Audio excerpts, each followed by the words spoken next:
প্রিয় শিক্ষার্থী বন্ধুরা, আসসালামু আলাইকুম। আশা করি তোমরা সবাই ভালো আছো। তো আজকে আমি তোমাদের ষষ্ঠ শ্রেণীর জীবন ও জীবিকা বইয়ে তোমাদের প্রথম অধ্যায় কাজের মাঝে আনন্দ যে অধ্যায়টি রয়েছে তারই 19 পৃষ্ঠায় তোমাদের একটি ছক রয়েছে। আজকে আমি তোমাদের সেটাই সমাধান করাবো। তো তোমরা দেখতে পাচ্ছ ছকটি হচ্ছে 1.5। এটি আত্মজিজ্ঞাসা, অর্থাৎ দেখতে পাচ্ছ তারা কিছু কাজের বিবৃতি দিয়েছে এবং বলেছে টেবিল বেঞ্চ পরিচ্ছন্ন করে শ্রেণীর সবার সঙ্গে ভালো ব্যবহার করে, এরকমভাবে দিয়েছে। এবং ডান দিকে দেখতে পাচ্ছ সব সময়, এর নিচে 5 দেওয়া আছে, অর্থাৎ তুমি যদি সব সময় করো তাহলে তুমি 5 স্কোর পাবে, যদি বেশিরভাগ সময় করো তাহলে পাবে 4, যদি মাঝে মাঝে করো তবে স্কোর পাবে 3, এবং যদি কদাচিৎ করো তাহলে সেখানে পাবে স্কোর 2, এবং কখনো না হলে সেখানে পাবে 1। তো এই স্কোরগুলো যখন যোগ হবে তখন কিন্তু আসলে এই যে এখানে তোমাদের প্রাপ্ত স্কোর যেখানে আছে সেটা হবে আর কি। তারপরে খেতাব যেটা আছে টাইটানিয়াম সদস্য, যদি 60 থেকে 77 ভিতরে পাওয়া যায় তাহলে টাইটানিয়াম সদস্য, এবং 50 থেকে 59 পেলে সেটা হবে প্লাটিনাম সদস্য। পর্যায়ক্রমে এগুলো দেওয়া রয়েছে। তো আমরা সেগুলো এখন সমাধান করব, তারপরে যেটা স্কোর হবে সে অনুযায়ী আমাদের খেতাবটা হবে আর কি। তো চলে যাই, আর কথা না বলে শুরু করা যাক। তো প্রিয় শিক্ষার্থী, দেখতে পাচ্ছ যে তোমাদের ছকটি সুন্দর করে সমাধান করে দেওয়া হয়েছে। জাস্ট তোমাদের কাজ হচ্ছে তোমরা সুন্দর করে এটা তুলে নেবে। তো দেখতে পাচ্ছ কাজের বিবৃতি, এখানে টেবিল বেঞ্চ পরিষ্কার করে, এখানে দেখতে পাচ্ছ এটা আমরা মাঝে মাঝে করি তাই এখানে আমরা স্কোর পাবো 3। আমরা মাঝে মাঝের ঘরে আমরা এখানে দাগ দিয়েছি। এরপরে আমরা দেখতে পাবো শ্রেণীর সবার সঙ্গে ভালো ব্যবহার করি। তো যেহেতু আমরা ভালো ব্যবহার করি তাই আমরা এখানে স্কোর পাবো 5, এখানে আমরা টিক দিলাম। এরপরে আমরা দেখতে পাচ্ছ যে অশ্রম পরিচ্ছন্নভাবে ব্যবহার করি। তো এখানে দেখতে পাচ্ছ এখানে আমরা যেহেতু ভালোভাবে এটা ব্যবহার করি তাই আমরা সেখানে টিক দিলাম, এবং সেখানে আমরা 5 মার্ক পাবো আর কি, অর্থাৎ 5 স্কোর পাবো।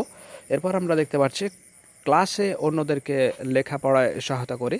তো এটা আমরা কিছুটা কম করতে পারি, এই জন্য আমরা 4 দিলাম, কারণ আমরা সবাইকে তো আর নিজে যা বুঝি সবাইকে তা বুঝাতে পারি না, এই জন্য 1 মার্ক কম রাখলাম।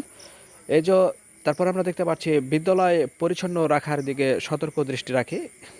এটাও যেহেতু খুব ভালো পারি না, মানে করতে পারি না, তাই হচ্ছে আমরা এখানে 4-4-এর ঘরে টিক দিলাম, দেখতে পাচ্ছ।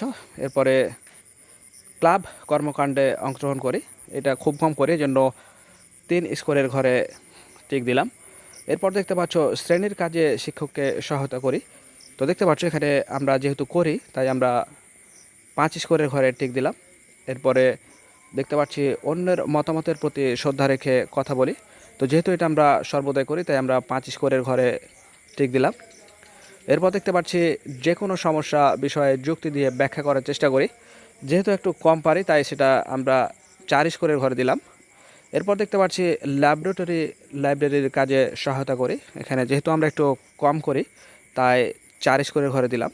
এরপর দেখতে পাচ্ছ যে কোনো স্বেচ্ছাসেবামূলক কাজে আগ্রহী থাকি। তো যেহেতু আমরা বুঝতে পারছো যে স্বেচ্ছাসেবামূলক কাজ করে থাকি তাই আমরা সেখানে টিক দিলাম 5 স্কোরের ঘরে। এরপর আমরা দেখতে পাচ্ছি বিশেষভাবে সক্ষম শিক্ষার্থীদের সহায়তা করি। তো যেহেতু আমরা করি তাই আমরা 5 স্কোরের ঘরে টিক দিলাম। এরপর আমরা দেখতে পাচ্ছি সবার সঙ্গে হাসি মুখে কথা বলি। তো যেহেতু আমরা সবার সঙ্গে হাসি মুখে কথা বলে থাকি তাই আমরা 5 স্কোরের ঘরে টিক দিলাম।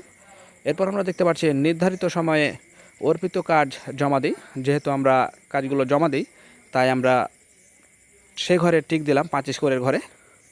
এরপর আমরা আমাদের যে স্কোরগুলো আমরা জমা করলাম সেটা একটু দেখব যে আসলে আমাদের স্কোরগুলো কত হলো। তো দেখতে পাচ্ছ এখানে প্রাপ্ত স্কোর 62, খেতাব আমরা পেলাম টাইটানিয়াম সদস্য। যেহেতু 60 থেকে 70 ভিতর পেলে টাইটানিয়াম সদস্য তাই আমরা 62 পেয়েছি, তাই আমাদের সদস্য হচ্ছে টাইটানিয়াম। তো দেখতে পাচ্ছ দলনেতার মতামত হচ্ছে ভালো হয়েছে, এবং শিক্ষকের মন্তব্য মোটামুটি ভালো, তবে আরও ভালো করতে হবে। তো ভালো থেকো, দেখা হবে পরবর্তীতে নতুন কোনো তোমাদের কাজ নিয়ে। সে পর্যন্ত আল্লাহ হাফেজ।